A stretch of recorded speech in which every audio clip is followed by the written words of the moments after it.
Hello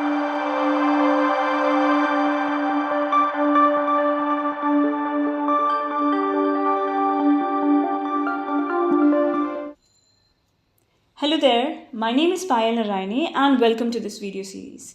यहाँ हम cover कर रहे हैं पूनम दलाल दहिया की एंशिएंट एंड मेडिवल इंडिया की 3rd एडिशन, जो कि लेटेस्ट एडिशन है. इस किताब को हम ट्रूली रीड करेंगे और जहाँ ज़रूरत पड़ेगी वहाँ हम साथ ही साथ UPSC एंड स्टेट सर्विसेज में आए हुए प्रीवियस ईयर के क्वेश्चंस भी डिस्कस करेंगे. एंड इस सीरीज़ में वीडियोज़ लगभग 30 to 35 मिनट्स के होंगे, बट इफेक्टिव होंगे. और हम ऑलमोस्ट 40 to 45 लेक्चर्स में ये पूरी किताब कवर करेंगे. और अगर आपने ये सीरीज़ 3 to 4 टाइम्स देख ली तो बिल्कुल ये किताब आपके दिमाग में छप जाएगी. एंड ट्रस्ट मी, आपकी एक्यूरेसी भी काफ़ी इंक्रीज़ हो जाएगी. साथ ही साथ आपका रिविज़न भी काफ़ी आसान हो जाएगा. सो अगर आपको रिविज़न के साथ साथ वैल्यू एडिशन भी करना है तो ये सीरीज़ पूरी फॉलो करें.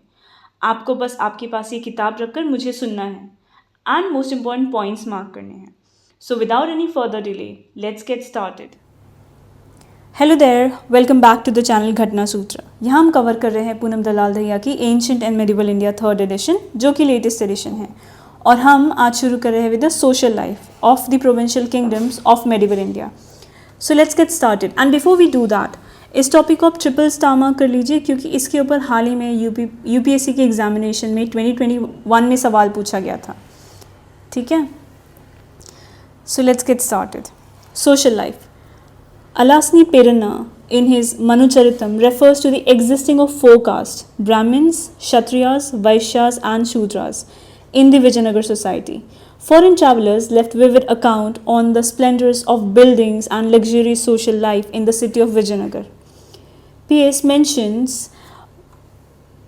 the beautiful houses of the rich and the large number of their household servants.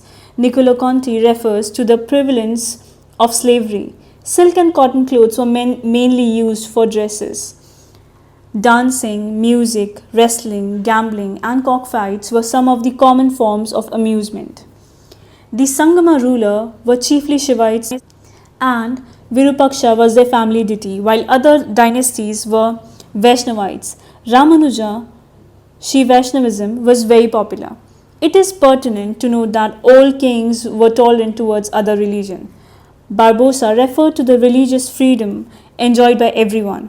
Regarding Krishnadeva Raya's tolerance attitude, Barbosa says, "The king allows such freedom that every man may come and go and live according to his own creed without suffering any annoyance, and without inquiry whether he is Christian, Jew, Moor, or heathen."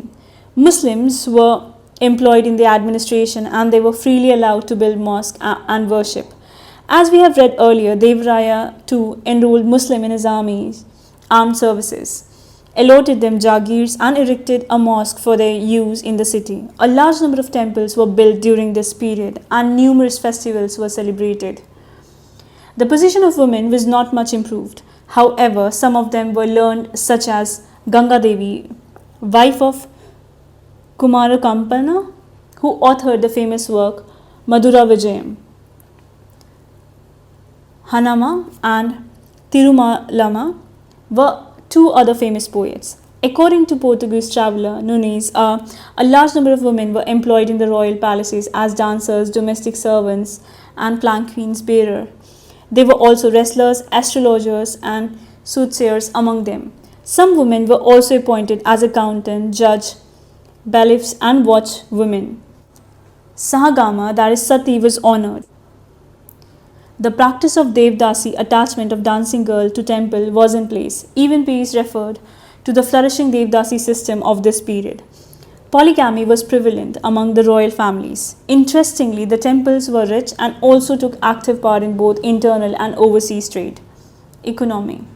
According to the account of the foreign travelers, the Vijayanagar kingdom was one of the wealthiest kingdom of the world at the time.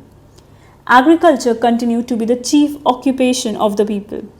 Vijayanagar ruler provided a stimulus to its further growth by providing irrigation facilities. New tanks were built and dams were constructed across the river like Tungabhadra. Nunes referred the excavation of canals. There were numerous industries and they were organized in guilds. Metal workers and other craftsmen flourished during this period. Diamond mines were located in Kurnool and Anantapura district. Vijayanagar was also a great center of trade. According to Abdul Razak, the ambassador from Iran who visited the Indian subcontinent during the rule of Devaraya II, in Vijayanagara, three kinds of coins were in use: Varaha, Dinara and Fanam. So आप इन coins के नाम highlight कर लीजिए. There is a high chance कि इस तरह के सवाल आए. For example they will mention the name कि ये क्या चीज़ है. So you will know at least कि अभी those are coins. Of these, the Fanam was most popular. The chief gold coin was the Varaha, but weights and measure varied from place to place. Inland, coastal and overseas trade led to the general prosperity. There were a number of seaports on the Malabar coast, and the chief being Kannauр. Commercial contact with Arabia, Persia, South Africa and Portugal on the west, with Burma and Malaya Peninsula and China on the east flourished. The chief item of export were cotton and silk cloth, spice, rice, iron, salt, petre, and sugar. The imports consist of horses, pearls, copper, coral, mercury, China silk, and velvet cloth. The art of shipbuilding had developed. Cultural contribution. The temple building activity further gained monument during the Vijayanagar rule.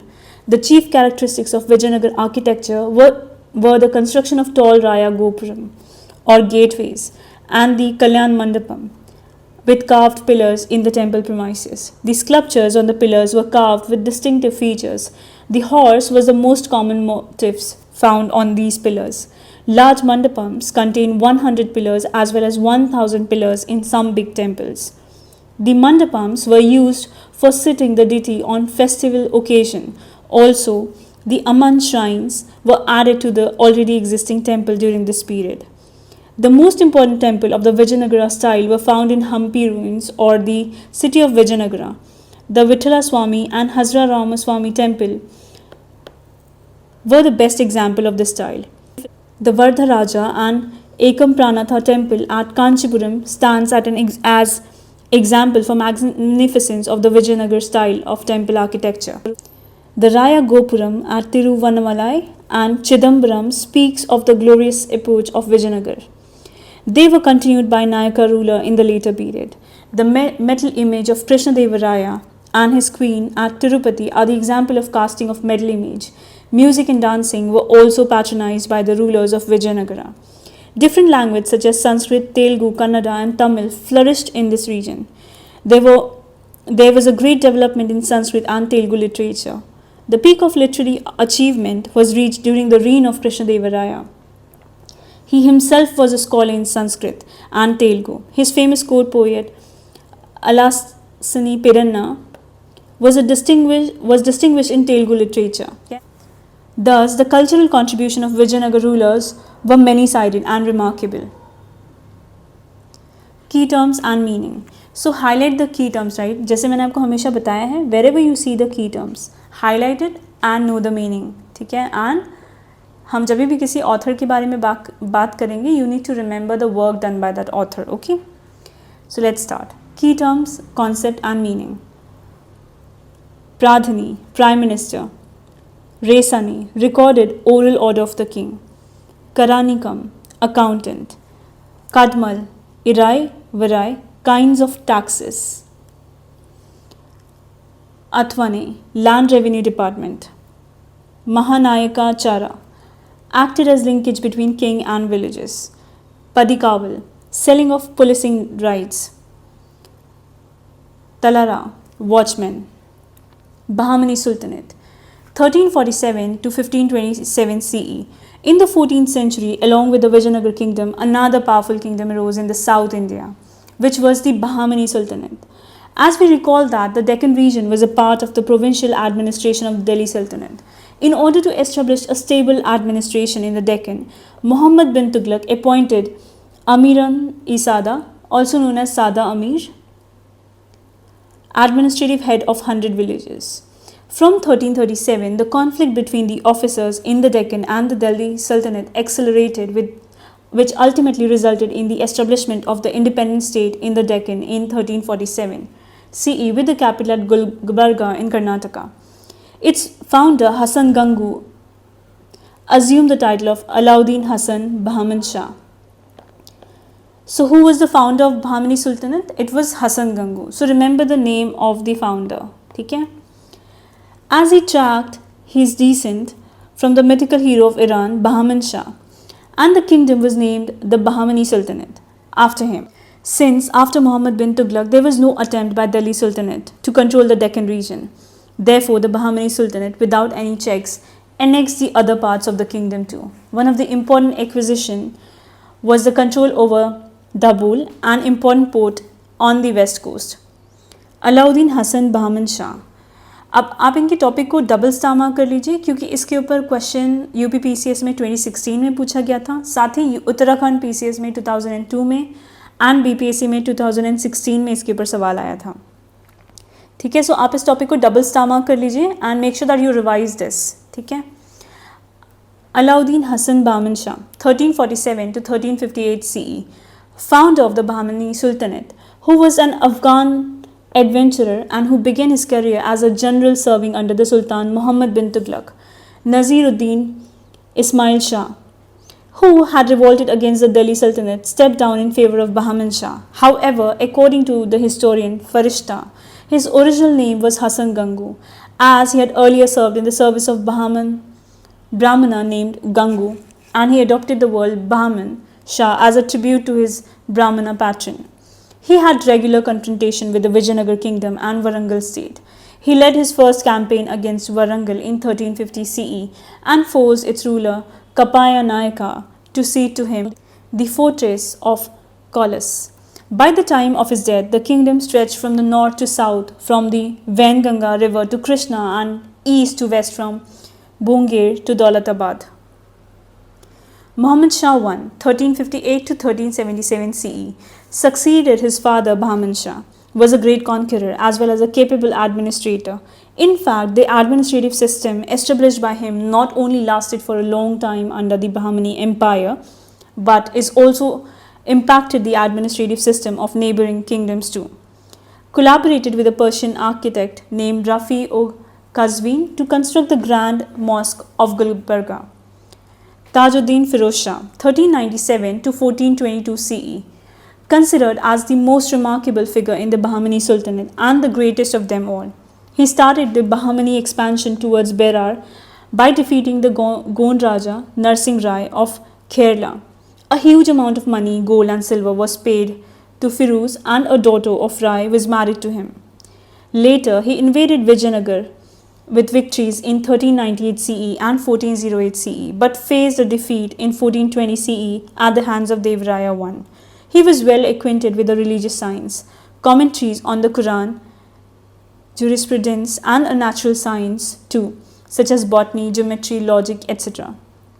He was a good calligraphist and a poet, and often composed extempore verses. According to Farishta, he was well versed not only in Telugu, Kannada, and Marathi, but also in Persian, Arabic, and Turkish. He encouraged the pursuit of astronomy and built an observatory near Daulatabad. Inducted a large number of Hindus in his administration. It is said that it was from his time that the Deccan Brahmanas became dominant in administration. Ahem Shah Wali, 1422 to 1435 CE. After the defeat of Firuz Shah in 1420 CE, he was forced to abdicate in favor of his brother Ahmed Shah I, who is called a Saint Wali on account of his association with the famous Sufi saint Gisudaraz. He continued the struggle for the domination of the southeastern seaboard, and in order to punish the ruler of Warangal for siding with the Vijayanagar in the previous battles, he invaded Warangal 1424 to 1425 CE and defeated and killed its ruler and annexed most of its territories. After this, he turned his attention towards Malwa 1425 to 1435 CE, Gondwana, and the Konkan. He shifted the capital from Gulbarga to Bidar. Humayun Shah, 1458 to 1461 CE, greatly impressed with his military genius. Humayun appointed Mahmud Gawan, who later emerged as one of the most important personalities of the Bahmani kingdom, as minister, who initiated many reforms. After Humayun's death, Gawan became the guardian of his minor prince Nizam Shah 1461 to 1463 CE and had the reign of the government in his hand. However, the young Sultan died in 1463 CE and his brother Muhammad Shah III, who was aged only 9 years, 1463 to 1482, succeeded him. And Mahmud Gawan served as his prime minister. The power of Bahmani kingdom reached its peak under the rule of Muhammad Shah III, all due to the advice and service of Mahmud Gawan. It extended from the Arabian Sea to the Bay of Bengal. On the west, it extends from Goa to Bombay. On the east, it extended from Kikanada to the mouth of the river Krishna. The history of Bahmani kingdom after this period is actually the record of achievement of Mahmud Gawan, 1461 to 1481 CE. The Bahmani kingdom reached the height of its power and territorial limit under the able guidance of Mahmud Gawan. He was a Persian merchant who came to India, Deccan, at the age of 42 and joined the service of Bahmani kingdom. He was granted the title of Malik ul Tajur, that is, a chief of the merchant, by Bahmani ruler Humayun Shah. The sudden death of Humayun led to the coronation of his minor son Nizam Shah, and a regency council was set for the administration, of which Mahmud Gawan was an important member. Slowly, due to his personal qualities, he was made Wazir, the Prime Minister, and was given the title of Khwaju-e-Jahan. He was a learned person and possessed a great knowledge of mathematics. He not only controlled the kingdom in the efficient manner but also provided stability to it. Gawan carried out many internal administrative reforms and attempted to put an end to the strife in the nobility and to increase the control of Sultan over the nobles and provinces. He divided the kingdom into 8 tarafs or provinces, each governed by a tarafdar. In order to curb the military powers of Tarafdar, Gawan ordered that only 1/4 of each province was to be under the direct control of the provincial Tarafdar. The remaining forts of the province were placed under Kiladar or commander of the forts, who was appointed by the central government. Allowance of the nobles were also reduced, who shirked their responsibility. He was a military genius and waged successful war against Vijayanagar, Orissa, and the sea pirates of the Arabian Sea. He conquered the Vijayanagar territories up to Kanchi. On the western coast, Goa and Dabhol were conquered. After gaining control over Goa and Dabhol, Bahmani strengthened its trading relations with Iran and Iraq. He introduced the use of gunpowder in war against the Vijayanagar king in Belgaum. He invited Persian chemists to teach his soldiers the preparation and use of gunpowder. He also tried to settle the northern frontier of the kingdom. With the help of the ruler of Gujarat, he defeated Muhammad Khilji of Malwa over the control of Berar. Thus, he expanded the Bahmani empire through his conquest and diplomacy skills. He was a great patron of art and made endowments to build a college at Bidar, which was built in the Persian style of architecture. Some of the most famous scholars of the time belonging to Iran and Iraq came to this madrasa. One of the most difficult problems faced by Bahmani kingdom was a strife among nobles. The nobles were divided into Deccanians, old-timers, and Afiqs, newcomers. Despite of being an Afiq, Gawan was liberal and wanted to compromise between the Afiqs and the Deccanese. But unfortunately, the petty strife could not be stopped, and the Deccan nobles plotted against Gawan and induced the young sultan to punish him with a death sentence and had him executed in 1482 CE. Later, the sultan regretted his hasty decision and buried the prime minister with honors. After Gawan's execution, the Bahmani kingdom began to disintegrate, and the provincial governors declared their independence. During this period, the Vijayanagar king Krishna Devaraya defeated the last remnant of the Bahmani Sultanate power, after which the Bahmani Sultanate collapsed. After 1518 CE, the Sultanate broke up into 5 states. The Nizam Shahi of Ahmedgarh, Adil Shahi of Bijapur, Qutub Shahi of Golconda, and Imad Shahi of Berar, and the Barid Shahis of Bidar, which are collectively known as the Deccan Sultanate. अब इन नाम को highlight कर लीजिए, ठीक है. कौन से regions और कौन से स्टेट्स को कलेक्टिवली जाना जाता है Deccan sultanate. So remember the names, okay. Nizam Shahis of Ahmednagar, Adil Shahis of Bijapur, Qutub Shahis of Golconda, and Imad Shahi of Berar, and Barid Shahis of Bidar. Nizam Shahis of Ahmednagar, founded by Ahmed Bahri, annexed by Shah Jahan. Adil Shahis of Bijapur, founded by Yusuf Adil Shah. Muhammad Adil Shah built the world's second largest dome, Gol Gumbads, of Bijapur. Another prominent ruler was Ibrahim Adil Shah II, 1580 to 1627 CE, the fifth king of the dynasty, known for religious tolerance, as was given the title of Jagat Guru Badshah owing to his belief in secularism. He tried to bring in cultural harmony between the Shias and Sunnis, and between Hindus and Muslims through music. He was a great lover of music, played musical instruments, sang and composed praises of Hindu deities Saraswati and Ganpati. He wrote the book Kitab-e-Navras, book on 9 ras, in Dakhini. He maintained a large number of musicians, around 4,000 at his court, and the band of musicians was known as Lashkar-e-Noros, Army of Noras, as they were paid by the government regularly. Annexed by Aurangzeb, Imad Shahis of Berar, founded by Fatullah Khan Imad ul Mulk, later conquered by Nizam Shahi, ruler of Ahmednagar. Qutub Shahis of Golconda, founded by Quli Qutub Shah, who built the famous Golconda fort. Muhammad Quli Qutub Shah, greatest of all Qutub Shahis, who built the city of Hyderabad and Charminar, kingdom annexed by Aurangzeb. Barid Shahis of Bidar, founded by Ali Barid, annexed by Adil Shahis of Bijapur. Of these, the kingdoms of Ahmednagar, Bijapur and Golconda played a leading role in the Deccan politics till the absorption in the Mughal Empire during the 17th century. Conflict between the Vijayanagar kingdom and Bahmani Sultanate.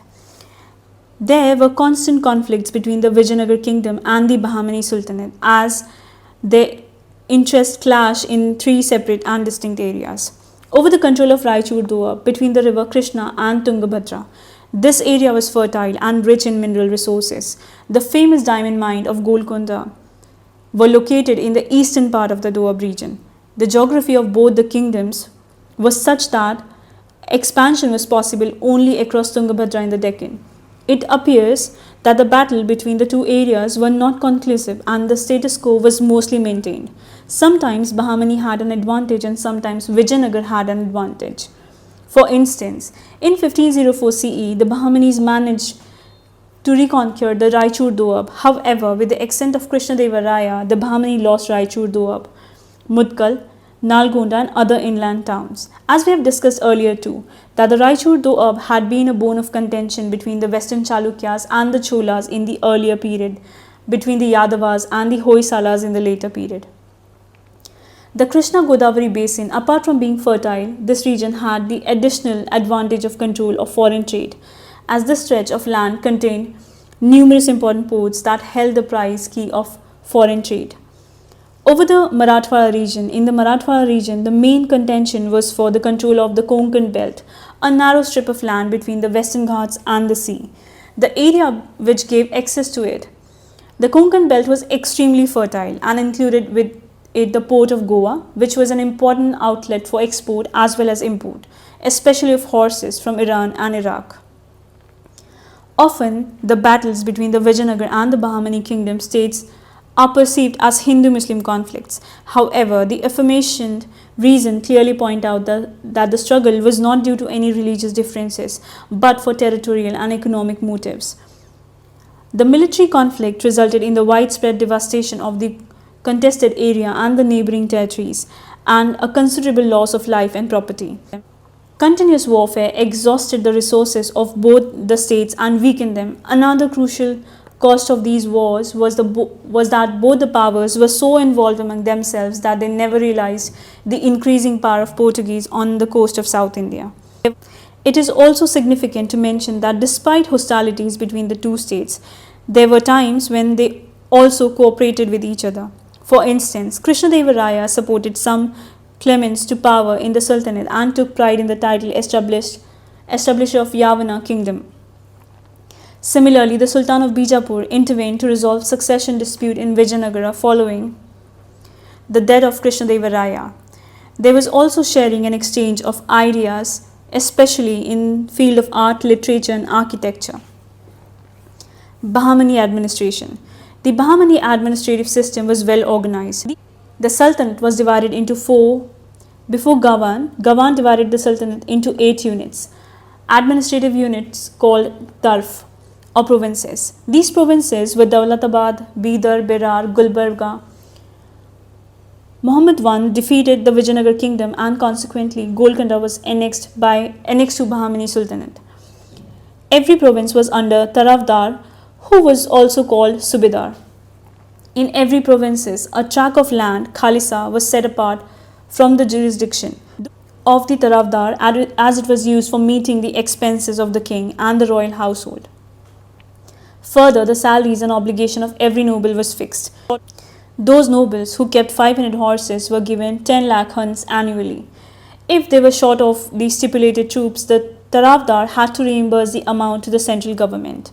Nobles used to get their salary either in cash or in the form of grant of land or jagir. The Bahmins were familiar with the use of firearms and they employed Turkish and Portuguese experts to train the soldiers in the latest weaponry of warfare. Bahmani ruler depended for military support on his armies. There were two groups in the rank of armies. One was the Deccanese, who were immigrant Muslim and had been staying for a long time in the Deccan region.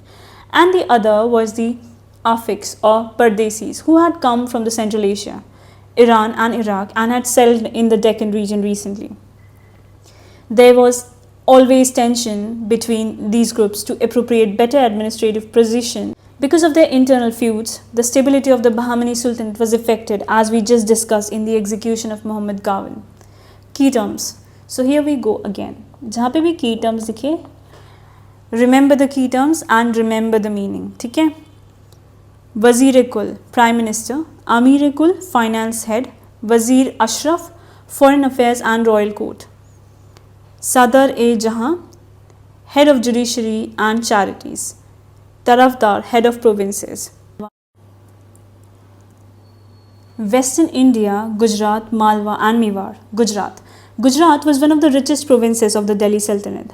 On account of its handcrafts, fertile land and flourishing seaport, Alauddin Khilji was the first sultan to annex it to Delhi Sultanate, 1297 CE, and since then it remained under the Turkish governor of the Sultanate. Under Firoz Tughlaq, Gujarat had a benign governor who, according to the historian Farishta, was a highly liberal and encouraged the Hindu religion to a greater extent. He was succeeded by Zafar Khan, whose father, Sadharana, was a Rajput who converted to Islam and had given his sister in marriage to Firoz Tughlaq. After Timur's invasion in 1407 CE, Zafar Khan, who was then the governor, proclaimed himself an independent ruler. He assumed the title of Muzaffar Shah and founded the Muzaffarid dynasty. Muzaffar Shah/Zafar Khan, 1407 to 1411 CE, founder of the Muzaffarid dynasty, who declared independence from Delhi Sultanate when Delhi was in chaos after Timur's invasion. Ahmed Shah, 1411 to 1441 CE, grandson of Muzaffar Shah, who was the real founder of the kingdom of Gujarat, as he not only controlled the nobility and settled the administration, but also expanded and consolidated the kingdom. He tried to extend his control over Rajput state in the Saurashtra region, Girnar, as well as those located at the Gujarat-Rajasthan border, such as Jalwar, Bundi and Dangarpur. He also attacked Sidhpur, the famous Hindu pilgrimage center, and destroyed many beautiful temples. It is rather interesting to note that even though he pertained to be an orthodox Muslim who imposed jizya on the Hindus in Gujarat, destroyed several temples, quite oppositely, he appointed Hindus to important administrative positions. For instance, his two ministers, Manik Chand and Moti Chand, both were Hindus. He fought equally precisely against Hindus as well as Muslim rulers. His arch enemies were the Muslim rulers of Malwa. The rivalry between Gujarat and Malwa was bitter and prevented both the regional state from concentrating on large political gains in North Indian politics. Founded the city of Ahmedabad and made its capital in 1413 CE, shifted earlier capital from Patan. Influenced by Jaina architectural tradition of Gujarat, having exquisite features of slender turrets, exquisite stone carvings, and highly honoriated brackets, he built beautiful buildings like Jami Masjid, 1423 CE, Teen Darwaza, and beautiful city with garden, palaces, and bazaars. He was also noted for importing justice. For instance, he publicly executed his son-in-law who had murdered an innocent man. After the death of Ahmad Shah in 1441, his eldest son, Mahmud Shah, ascended the throne, who was also known as Zar Bakhsh. However, in 1451, he was killed by a conspirator. Muhammad Shah was followed by two weak rulers. Later, nobles raised Fateh Khan, a grandson of Ahmad Shah, to the throne. He took the title of Muhammad Baghera and was the ablest ruler of his dynasty. Muhammad Baghera, 1459 to 1511 CE, the most important ruler of Gujarat, under whom the Gujarat kingdom reached its maximum limit and emerged as one of the most powerful and well-administered states in the country. He was called Baghera as he had captured two powerful forts or grahas, Girnar, Junagarh in Saurashtra, and the fort of Champaner from the Rajput in the South Gujarat. However, according to another version, he was called Baghera as his moustaches resembled the horns of a cow. The strategic fort of Girnar was suitable not only for administrating Saurashtra but also provided a base for operation against Sindh. Mahmud founded a new town called Mustafabad at the foot of the hill, which had many beautiful monuments and later became a second capital of Gujarat. Similarly, he besieged the fort of Champaner, which was crucial to control Malwa and Khandesh. Here too, Muhammad constructed a new town called Muhammadabad near Champaner and laid out many fine gardens. Muhammad sacked Dwarka primarily to check the menace of pirates who preyed on the pilgrim travelling to Makkah. In 1507 CE, Muhammad led an expedition against the Portuguese who had settled on the western coast to break their trade monopoly, which was causing immense harm to the Muslim traders. For this, he sought help from the ruler of Egypt, but he was unsuccessful, and finally he had to give the Portuguese site of for a factory in due. During his reign, trade and commerce prospered. He constructed many caravans, sarais, and inns for the comfort of the travellers and tried to maintain roads safe for traffic. Though he himself had never received systematic education, yet he was a great patron of art and literature. Many works were translated from Arabic to Persian during his reign. His court poet was a Sanskrit scholar, Uday Raja, who wrote a book called Raja Vinoda on Muhammad Baghera. Interestingly, Muhammad had a striking appearance as he had a flowing beard which reached to his waist, and his moustache was so long that he tied it over his head. According to Barbosa, Muhammad was given some poison right from the childhood, so if a fly settled on his hand, it meant instant death. He was also famous for his huge appetite. So that's all for the day. In the next lecture, we'll start with Bahadur Shah, right? So keep on watching Ghatna Sutra. See you next time.